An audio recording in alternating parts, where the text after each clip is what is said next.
যদি কোনো সময় আমি চলে যাই তখন সবার ফিলিং শেয়ার করা হবে, সমস্যা নেই। না না, ওইটা দেখা যাবে না। থাকা যায় মানে কি, মনে করেন থাকা যাওয়ার ব্যাপারে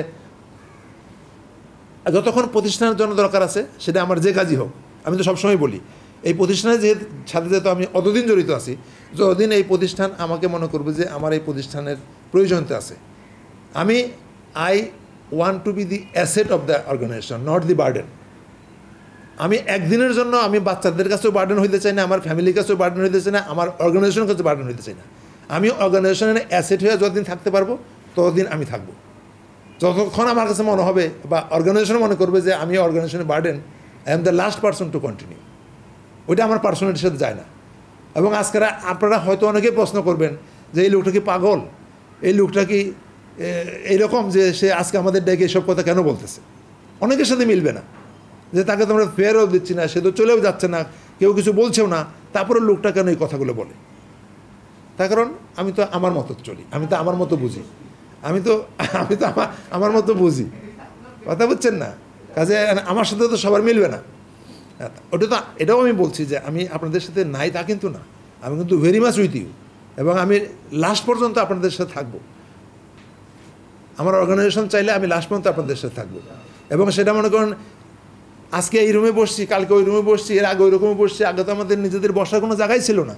ছিল কি, আমরা তো টুল নিয়ে এক রুমের থেকে টুল নিয়ে আর এক রুমে বসছে, যে আমাদের বায়োকেমিস্ট্রির স্যার যারা অনেকেই জানেন, ওইভাবে তো আমাদের শুরু করতে হয়েছে। তারপর আমরা এই জায়গায় আসছি, আজকে যে জায়গায় বসে আছি এই জায়গাটা তো পুকুর ছিল, এই পুকুরের মধ্যে তো আমরা বসে আছি, এটা তো আমরা অনেকেই জানি, সবাই জানি। তারপরে তো এই অবস্থা আমরা আসছি। সুতরাং এই সময়গুলো এভাবেই পার হয়, এভাবেই পার হবে। তারপরেও মনে করেন আমি এখানে না থাকলেও আমার তো এই যতদিন পর্যন্ত, একটা লোক বলছে কি যে যতদিন পর্যন্ত তুমি চুল কাটতে পারো, যতদিন পর্যন্ত মানুষ থাকবে, মানুষের চুলও বড় হবে, তোমার নাপিতেও দরকার হবে। সুতরাং আমি যেহেতু একটা কাজ জানি যে রুগীর চিকিৎসা করতে পারি, মানুষ যখন থাকবে তার একটু পেশাবের সমস্যা হবে, সে ডাক্তারের কাছে আসবে, আমি যদি কাজ করতে পারি আমিও একটু কাজ করব। সুতরাং আমার কোনো কাজ না থাকুক, আমার নিজের কাজ যেটুকু আমি শিখছি ওটুকু তো আমার থাকবে, ওটুকু নিয়ে যেহেতু আমি থাকতে পারবো ইনশাল্লাহ, যেখানেই থাকে। সুতরাং সেটা এখানেই থাকে বা অন্য যে কোনো জায়গায় থাকে। আচ্ছা, আমি মনে করি যে আমরা সবাই যে যেখানেই থাকি ভালো থাকবো, এই তো, তাই না? এর চেয়ে আর বেশি কিছু বলার আছে? না না না, ভুল ত্রুটি নাই, আমি চলে গেলাম, ভুল ত্রুটি ঠিক আছে। না না না না, ভুল ত্রুটি কখন আপনি বলবেন? যখন আমি আপনাকে ছেড়ে চলে যাব তখন আপনার সাথে আমার ভুল ত্রুটির মামলা হবে। না না, সব ঠিক আছে। না না, ওইটা তো হইতেই পারে, ওইটা হইতেই পারে। তারপরেও মনে করেন যে আগামীকাল থেকে আমি আপনাদের সাথে নাই তা কিন্তু না, কালকে আমি ইনশাল্লাহ বেঁচে থাকলে আসবো, পরশু দিনও আসবো, তারপরের দিনও আসবো, তারপরের দিনও আসবো, যতক্ষণ পর্যন্ত না আমার এই জায়গাটা ফিল আপ না হবে। একটা লোক মনে করেন আপনার বাচ্চাটাকে আপনি কোথায় দিয়ে যাবেন, যে জায়গাটা আপনার সেফ মনে করবেন সেই জায়গায় তো দিবেন, তা দিবেন না তো আপনার। সুতরাং ওইরকম একটা সেফ জায়গা আমরা খুঁজে তারপর আমরা ইনশাল্লাহ একটা ব্যবস্থা করব, যাতে এই জায়গাটায় আপনারা কদিন থাকবেন, আমি কদিন থাকবো, কিন্তু এটা তো থাকবে, প্রতিষ্ঠান থাকবো। দেখা যাচ্ছে আজকে আমি নাই, ভাইস প্রিন্সিপাল আছে, ভাইস প্রিন্সিপাল নাই, রেজাউন আছে, অমুক আছে, তারা হয়তো এই পজিশনটা দখল করবে। তাই তো হয়, এই তো হয়েছে নিয়মিত। তাই সবাই তো আর সারা জীবনে একটা জিনিস কন্টিনিউ করবে না। আগের সাহেব তো শুরু করে গেছিলেন, উনি কি আছেন? নাই, নেক্সট জেনারেশন চালাচ্ছে। আমার আব্বা তো আমাকে জন্ম দিয়ে গেছেন, উনি কি আছেন? নাই। তবে আব্বার একটা কথা মনে আছে, যেটা আমি আজকে যে কাজটা করতেছি ওর পিছনে ওই কাজটা কাজ করে। হ্যাঁ, তারপরে যদি পরিস্থিতি আপনাকে বাধ্য করে, সেটা অ্যানাদার ইস্যু, সেটা অ্যানাদার সিচুয়েশন, ওই সিচুয়েশন আপনাকে মেনটেন করতে হবে। কিন্তু আপনাকে টাইমলি বলতে হবে this is time to retreat. আপনাকে বুঝতে হবে this is your time to retreat, মানে ফিনিশিং লাইন। তারপরে যদি আপনাকে এক্সট্রা মাইল হাঁটতে হয়, এক্সট্রা পথ এগুতে হয়, সেটা তো আলাদা ব্যাপার, সেটা তো সময় বলে দিবে। আমি বুঝাইতে পারছি জিনিসটা। আজকে হয়তো একজনে মনে করতে পারে স্যার তো কালকে ছুটি ছিল, কারণ আজকে কেন আসে, স্যার কি কোনভাবে আসে, ওভার ইউজ অফ পাওয়ার, উনি আদিনকে মানে অ্যাবিউজ করতেছে, ওইটা ফিলিংসটা আমার ভিতরে কাজ না করে আর কি। আমি এইটার জন্য মেইনলি বলা আর কি, যে আমি অ্যাকচুয়ালি এটা আমাকে বুঝতে হবে এবং আপনাদেরও বুঝতে হবে যে এর পরবর্তী সময়টা আমার not official, that it unofficial, এবং ওই আনঅফিসিয়ালটা আমি অ্যাকসেপ্ট করবো, ওইটাও আমি এনজয় করবো, যেহেতু আমি প্রতিষ্ঠানকে ভালোবাসি, যেহেতু আমি প্রতিষ্ঠানের লোক। সুতরাং এই প্রতিষ্ঠানের স্বার্থে যে কোনো কাজ আমি করতে রাজি আছি, যে কোনো কাজ আমি করিও। মনে করেন আজকে এই রাস্তায় যদি কোনো আমার সিকিউরিটির সাথে গন্ডগোল হয়, ওইখানে কিন্তু অনেকবারই গেছি, এখনও দরকার হলে যাবো। গাইনি ওয়ার্ডে রুগী মারা গেলে ওইখানে যদি কোনো ক্যাওয়াজ হয়, লোকজনের সাথে মারামারি অনেকবারই করছি, এখনও করি। আজকে মনে করেন আমার স্টাফ, ওই ওই সাপোর্টিং স্টাফ, কেউ যদি কোনো রকম সমস্যায় পড়ে, এখন আমাকে টেলিফোন করে, স্যার এখানে সমস্যা হয়েছে, কিছুক্ষণ আগে অ্যাম্বুলেন্স ড্রাইভারের সাথে গন্ডগোল, স্যার সমস্যা হয়েছে, স্যার কী করবো? আমি এইভাবে মিটার আমরা দেখবো না, জুতা করে আমি আসবো। এইটা তো থাকবেই, যে কোনো কাজই হোক। যেহেতু মানে এর অনেক সময় আমাকে এই হাসপাতালের কাজে বিভিন্ন সময়, শুরুতে তো অ্যাম্বুলেন্সে আসতাম, তারপরে আরেকটা গাড়িতে আসতাম, তারপরে আরেকটা গাড়িতে আসতাম, এখনও মাঝে মাঝে আমি অ্যাম্বুলেন্সে যাই। আমাকে অনেকেই জিজ্ঞাসা করে যে স্যার আপনি অ্যাম্বুলেন্সে কেন চলেন, আপনার কি একটু খারাপ লাগে না? আমি বলি কেন? অ্যাম্বুলেন্সে চললে আপনার তার পজিশন আছে। আমি বলে আমার কাছে তো আমার পজিশন নাই, আমার কাছে তো আমি। সুতরাং 8 দিনের অ্যাম্বুলেন্স হচ্ছে আমার কাছে, 8 দিনের ওই হেলিকপ্টার আমার কাছে তাই। আমি হেলিকপ্টারে চললেই যে আমার পজিশন আপলিফ্ট হবে 8 দিনের কাছে আমি মনে করি না, আর অ্যাম্বুলেন্সে চললে যে আমার পজিশন লো হবে এটাও মনে করি না। তার কারণ এটার সাথে আমি জড়িত। আমাকে একজন জিজ্ঞেস করছে যে কয়দিন এই রুমে আর আসবো। আমি বলছি কি যে আমি তো 8 দিনের গায়ের জামা না যে আমাকে খুলে ফেলে দিলে হবে। 35 বছর আমি 8 দিনের হার্ট, লাং, কিডনি। সুতরাং আমাকে ফেলে দিতে হলে একটু চিন্তা করে ফেলে দিতে হবে, এটা মনে রাখ। তারপরে কি হবে সেটা আল্লাহ জানে। আমি ওরকমই মনে করি, ওরকম ফিল করি, তাই না? আমি আমার গায়ের জামাটা আমি ফেলে দিতে পারি, চেঞ্জ করে আটা পড়তে পারি, ইজি। কিন্তু আমার হার্ট বদলে তো আমি পারবো না, আমার কিডনি বদলে তো পারবো না। ব্যাপারটা ওই রকমই ভাবি আমি, ওই জন্যই আপনাদের সাথে শেয়ার করতেছি। আমার মনে হয় আমাদের টাইমও হয়ে গেছে, অনেক 1টা বেজে গেছে। আমরা না ওটা তো বললাম, ওটা দেখা যাক সময়ের সাথে সাথে। না থাকবো না বলছি না কেন, আমি থাকবো না।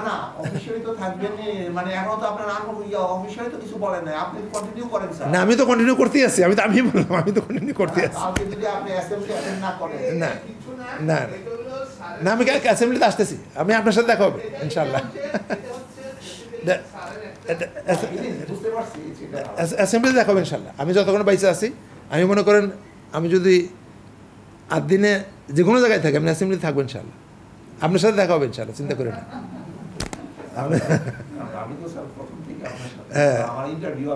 না না না ওইটা না, সব কিছু তো আমরা অ্যাকচুয়ালি শুরুই তো একসাথে, কাজেই লম্বা টাইম আমরা একসাথে ছিলাম, আর যার জন্য আমি শেয়ার করলাম। নাহলে তো এটা আর কারোর সাথে শেয়ার করি নাই।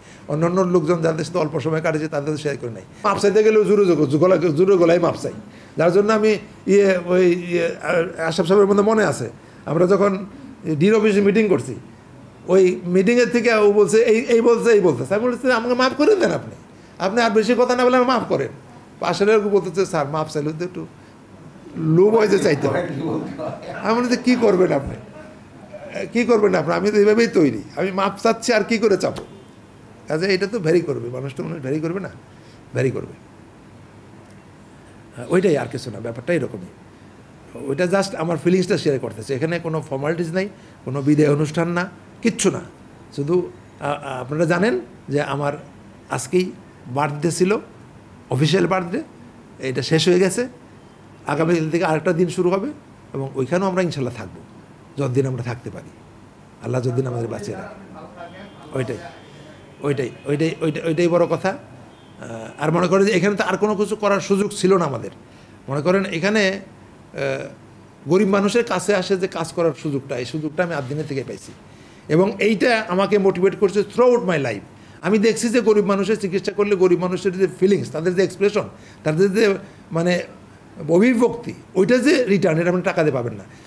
আমি, আনোয়ার আপা আর আমাদের খলিল স্যার, 3 জনকে তপন চৌধুরী যখন স্কোয়ার হাসপাতাল শুরু করে ডাকলো একদিন লাঞ্চের দাওয়াতে, লাইকা বললো যে আপনারা আমাদের সাথে থাকেন, টাকা পয়সার কোনো হিসাব করার দরকার নেই, টাকা পয়সা আপনারা যা চাবেন তাই দিব, কিন্তু আপনারা আর কোথাও কিচ্ছু করতে পারবেন না, আপনারা আসেন।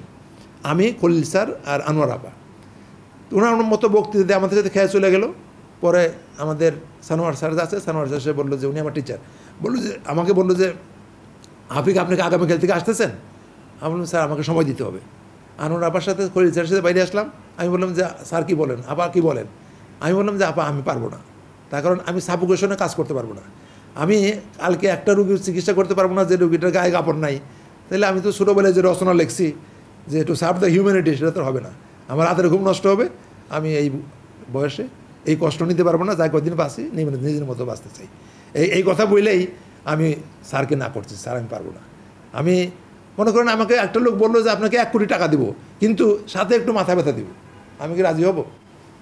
3 দিন পরে আমার মাথা ব্যথা, বলবো যে টাকাটা নেও বাবা, মাথা ব্যথাটা ছাড়াও।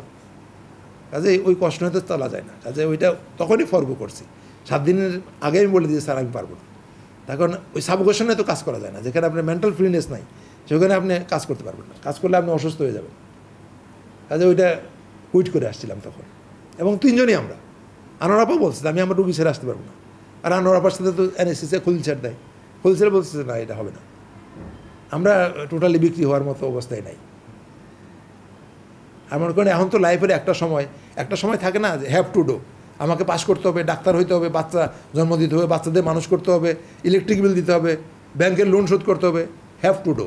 আরেকটা হলো লাভ টু ডু। আমার জীবনের এবং আপনাদের অনেকের জীবনের একটা সময় আসছে আমি এখন যা পছন্দ করি তাই করব। হ্যাভ টু ডুর দিন শেষ, এখন লাভ টুর দিন সময়। এখন আমি লাভ টু ডু করবো, আমার যা ভালো লাগে আমি তা করবো। আমি যা ভালো লাগে না তা করবো না। কেন? করলে এর ইফেক্ট আমার উপরই পড়বে। তাহলে আমাকে বাঁচতে হইলে আমাকে লোড কম নিতে হবে, মেন্টাল লোড তো আমি নেবো না। যেটা আমার ভালো লাগে না ওই কাজ আমি করবো না। ওই কাজ করতে গেলে আমার মানসিক অশান্তি হবে, আমার রাতের ঘুম নষ্ট হবে, আমি হার্টের রুগী তাড়াতাড়ি মরে যাবো। ওইটা কে করবে? জ্যাকমার কথা তো শুনছেন, জ্যাকমা বলছে যে আমি মরবো সি-বিচে। আমি সি-বিচে মরবো, আমি ওই আমার বিজনেস সেন্টারে মরবো না। কাজে মানুষের আউটলুক তো ভ্যারি করে, ব্যাপারটাই। থ্যাংক ইউ ভেরি মাচ, আপনারা সময় দিয়েছেন আমারে, এই জন্য অনেক ধন্যবাদ।